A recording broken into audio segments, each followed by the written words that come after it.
आज की हमारी एक जो स्पेशल रिपोर्ट है, दरअसल उसमें हम आज विश्लेषण करेंगे भारत और जापान की सड़कों के बीच कितना अंतर है, भारत में हमारा जो सिस्टम है वो कितना लापरवाह है और कितना धीरे धीरे यहाँ पर बदलाव लाने की कोशिश की जाती है। उसी से संबंधित है हमारी आज की यह रिपोर्ट। भारत में बुलेट ट्रेन चलाने की बात हो रही है, लेकिन यहाँ एक सड़क की मरम्मत में महीनों लग जाते हैं। आपको दो तस्वीर आज हम दिखाते हैं। पहली तस्वीर जापान की है। यहां फुकुओका के रेलवे स्टेशन के पास 5 लेन की सड़क अचानक धंस गई। इसके नीचे से पानी, गैस और फोन की लाइनें गुजर रही थी। सड़क धंसने से 30 मीटर लंबा, 27 मीटर चौड़ा और करीब 15 मीटर यानी 50 फुट गहरा गड्ढा बन गया था। लेकिन फुकुओका शहर के प्रशासन ने सिर्फ 2 दिन में, जी हां ठीक सुना आपने, 2 दिन में इस विशालकाय गड्ढे को भर दिया। और दूसरी तस्वीर आप दिल्ली की भी देख रहे हैं, जहां 20 मार्च को सड़क धंस गई थी। भैरो मार्ग पर बना यह गड्ढा फुकुओका के मुकाबले आकार में आधा था।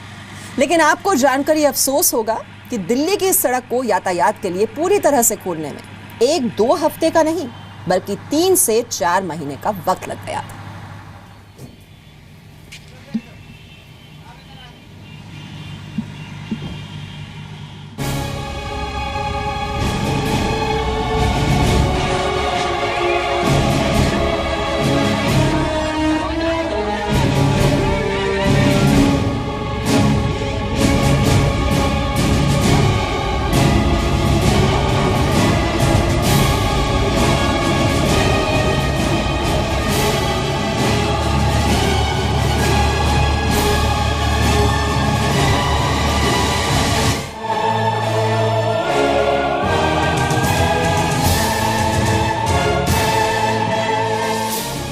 जापान में 5 लेन की एक सड़क पाताल लोक के दरवाजे में बदल गई। जापान में एक सड़क देखते ही देखते 30 मीटर लंबे और 27 मीटर चौड़े गड्ढे में बदल गई। जापान के फुकुओका में जो हुआ वो अगर भारत के किसी शहर में होता तो सड़क की मरम्मत करने में कई महीने तो क्या शायद 1 वर्ष भी लग जाता। लेकिन यह जापान में हुआ, इसलिए इस विशालकाय गड्ढे का कुछ ही घंटों में भर जाना तय था। क्योंकि जापान वो देश है जिसने 2011 की सुनामी के जख्मों को भी जिद, ईमानदारी और जज्बे वाले कंक्रीट से इसी तरह भर दिया था। फुकुओका शहर की सड़क के धंस जाने की तस्वीरें आपने देखी। अब देखिए इस सड़क की मरम्मत का वो टाइम लैप्स वीडियो जो आपको मंत्रमुग्ध कर देगा। 7 दिनों में कैसे जापान ने इस सड़क को पहले से भी मजबूत बना दिया, यह आपको जरूर देखना चाहिए।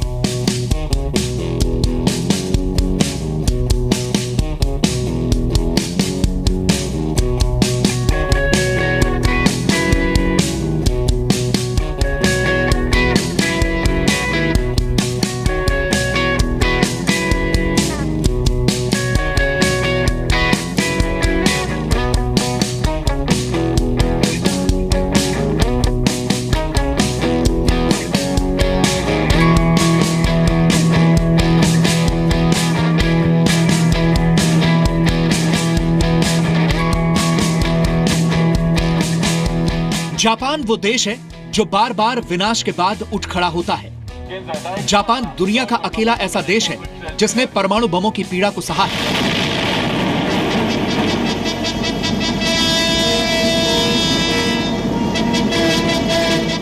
उन्नीस 1945 में हिरोशिमा और नागासाकी शहरों को अमेरिकी परमाणु बमों ने पूरी तरह तबाह कर दिया था।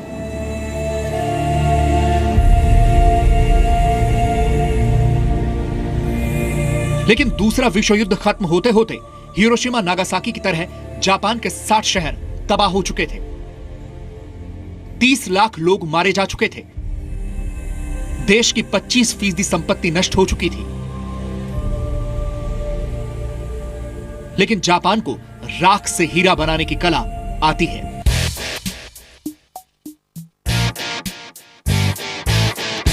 युद्ध से नष्ट हो चुकी अर्थव्यवस्था को जापान ने तकनीक उगलने वाली अर्थव्यवस्था में बदल दिया। 1980 आते आते यानी सिर्फ 35 वर्षों में जापान दुनिया की दूसरी सबसे बड़ी अर्थव्यवस्था वाला देश बन गया।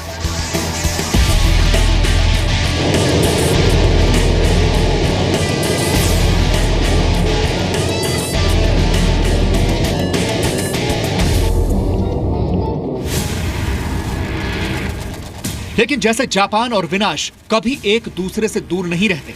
भूकंप जापान का सबसे बड़ा दुश्मन है, लेकिन जापान ने खुद को इस तरह तैयार किया है कि भूकंप भी जापान का कुछ नहीं बिगाड़ पाते। फिर भी 2011 में आए भूकंप और सुनामी की विनाशकारी तस्वीरें देखकर लगा कि जापान इस बार हार जाएगा। 2011 की सुनामी ने न सिर्फ जापान में 19,000 लोगों की जान ले ली, बल्कि 1,38,000 से ज्यादा इमारतों को पूरी तरह नष्ट भी कर दिया। जापान की इकोनॉमी को 24 लाख करोड़ का नुकसान हुआ, लेकिन जापान ने एक बार फिर साबित किया कि जो बिखर कर खड़े होने के लिए जान लगाता है वही तो जापान कहलाता है।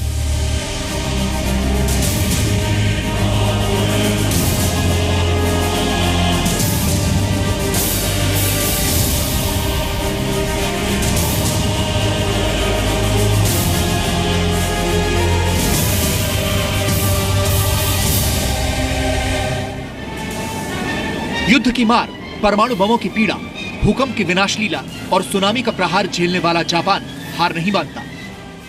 तो उसकी वजह सिर्फ और सिर्फ यह है कि जापान के लोग, वहां की सरकार, वहां का प्रशासन और समाज ईमानदारी और एकजुटता की कीमत पहचानता है। लेकिन जापान से तकनीक उधार लेने वाला भारत जापान की जान लड़ाकर खड़े हो जाने वाले हिम्मत उधार नहीं ले पाता। नतीजा यह होता है कि भूकंप सुनामी तो छोड़िए, सड़क का एक हिस्सा टूट जाने पर उसे दुरुस्त करने में 2 दिन नहीं बल्कि महीनों का वक्त लग जाता है। 20 मार्च 2016 को जब जापान के फुकुओका जैसा हादसा दिल्ली में भैरव मार्ग पर हुआ तो उस सड़क की मरम्मत का कार्य प्रगति पर था।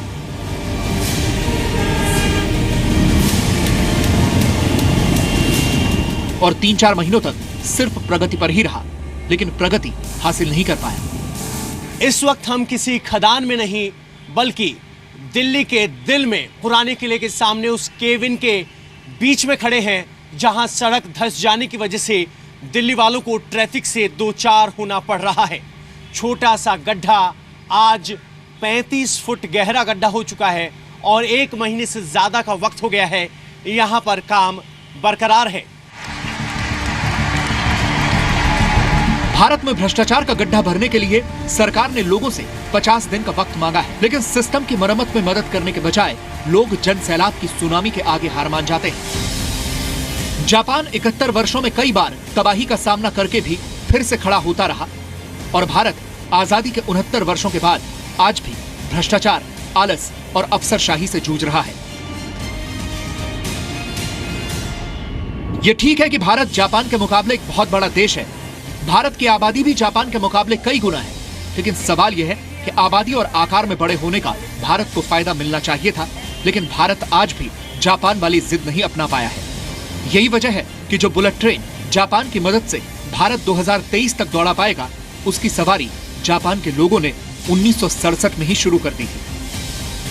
ब्यूरो रिपोर्ट, जी मीडिया, दिल्ली।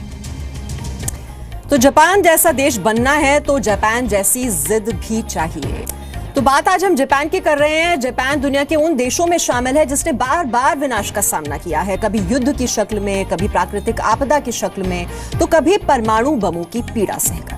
ऐसे में मन में सवाल उठता है कि वो कौन सी ताकत है जिससे जापान हर बार विनाश के बीच विजेता बनकर उभरता है। 11 मार्च 2011 को जापान में 9 रिक्टर स्केल की तीव्रता का एक भूकंप आया। इस भूकंप के बाद समुद्र में सुनामी की विनाशकारी लहरें उठने लगी। समुद्र में उठने वाली कई लहरों की ऊंचाई 100 फीट तक थी। सुनामी के दौरान करीब 20 से 30 हजार लोगों की या तो मौत हो गई या फिर वो लापता हो गए। 4,65,000 लोगों को अपना घर छोड़कर सुरक्षित ठिकानों पर जाना पड़ा। सुनामी और भूकंप की वजह से जापान में करीब 1,38,000 इमारतें तबाह हो गई। जापान की अर्थव्यवस्था को सुनामी की वजह से 24 लाख करोड़ रुपए का नुकसान हुआ। भूकंप की वजह से फुकुशिमा न्यूक्लियर प्लांट में भी लीकेज हुआ, जिसकी वजह से जापान को अपने कई न्यूक्लियर प्लांट बंद करने पड़े। लेकिन जापान ने हार नहीं मानी। जापान ने तेजी के साथ निर्माण कार्य शुरू कर दिए। दिन रात की मेहनत के बाद सुनामी से तबाह हुए ज्यादातर शहर और इमारतें पहले की तरह ही चमकने लगी।